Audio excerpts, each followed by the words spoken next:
Swift also found herself entangled in the legal battle between Justin Baldoni and Blake Lively while dealing with an alleged stalker prior to his arrest. Baldoni had named her in documents tied to his now-dismissed $400 million countersuit. Private investigator Pfizer, who was involved in the situation, told Star, "I wasn't hurt or anything besides being arrested for doing my job and possibly losing my private eye license," is scheduled to appear in Leawood Municipal Court on October 15. Baldoni claimed he felt blindsided during a tense meeting at Lively's New York City penthouse, held amid production for their film It Ends With Us, when Ryan Reynolds and Taylor Swift unexpectedly showed. He also shared text messages in which Blake allegedly referred to Ryan and Taylor, her dragon. Meanwhile, reports surfaced that Swift felt manipulated by Lively, which led to a major falling out between the earlier this.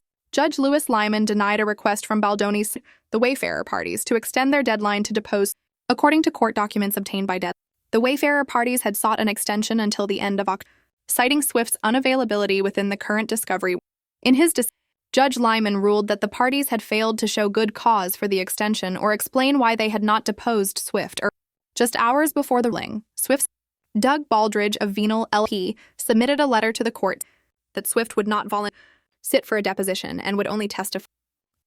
The Wayfarer parties have not demonstrated for their requested.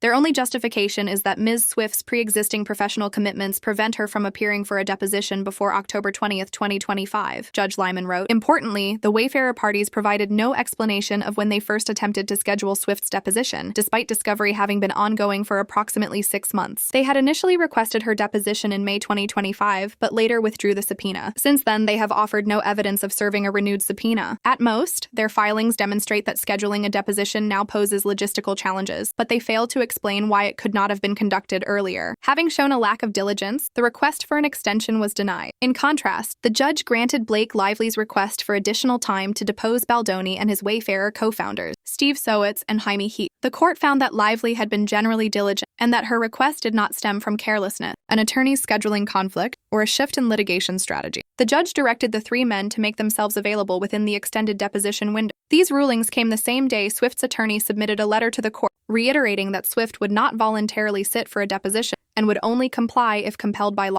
The letter emphasized that Swift plays no material role in the ongoing lawsuit between It Ends With Us stars Lively and Baldoni. According to court filings reviewed by the Daily Mail, Baldoni's attorneys previously claimed that Swift had agreed to provide testimony and had shared her availability for late October. However, Swift's legal team stated they were informed of this supposed deposition only 3 days early. In the same letter, Swift's representatives stressed that she is not involved in the dispute, if legally could be available to testify next.